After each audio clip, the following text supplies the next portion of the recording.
দর্শক, আমি আছি দেওয়ানগঞ্জ থানার সামনে। আর এই যে ভেত তুলে আনলাম, ভেতটা খেতেছি, বাতি হয়েছে। দেখো কত সুন্দর বাতি হয়েছে। এলে দেখো বানান যা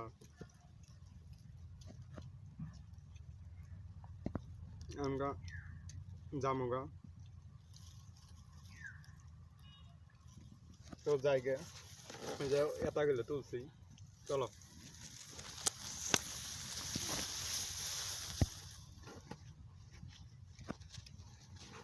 জুম করছি, জুম করছি।